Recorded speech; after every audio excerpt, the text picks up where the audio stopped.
Partia Demokratike denoncon shpërdorimin e fondeve publike nga Bashkia e Tiranës përmes tenderave të dyshimshme dhe me mungesë konkurrence që rëndojnë buxhetin e qytetarëve dhe nuk reflektojnë prioritetet e vërteta të komunitetit. Sipas Open Procurement, në total 17 milion euro janë shpenzuar nga Bashkia e Tiranës për blerje pajisje dhe orendi mobilimi përmes 63 tenderave, për cilën u shpallën fitues 16 operator ekonomik, pra mesatarisht 4 tendera për secilin operator. Ky përqendrim alarmues nuk është as pak rastësor, por pasojë e kritereve kualifikuese të hartuara me qëllim favorizimin e disa subjekteve të caktuara në shkelje të konkurrencës së ndershme.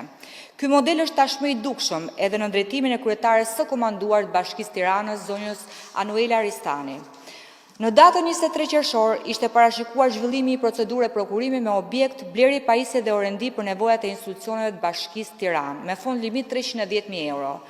Kjo procedurë përmban kriteret të pajustifikuar dhe jo proporcionale, me objektin dhe natyrën e kontratës, duke cënuar lishmërinë dhe parimet e barazisë trajtimit të operatorëve në kundërshtim me ligjin e prokurimit publik, nenin 2, nenin 3, nenin 21 dhe nenin 77, vendimin e Këshillit Ministrave për rregullat e prokurimit publik, nenin 40, nenin 41 dhe nenin 78.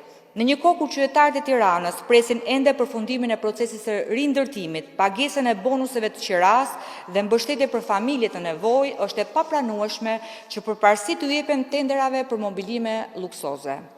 Partia Demokratike i bën thirrje Bashkisë Tiranës dhe zonjës Ristani të rishikojë menjëherë këto praktika të dëmshme dhe të fokusohet në nevojat reale të komunitetit. Çdo shkelje apo abuzim me fondet publike do të monitorohet dhe denoncohet me vendosmëri nga opozita.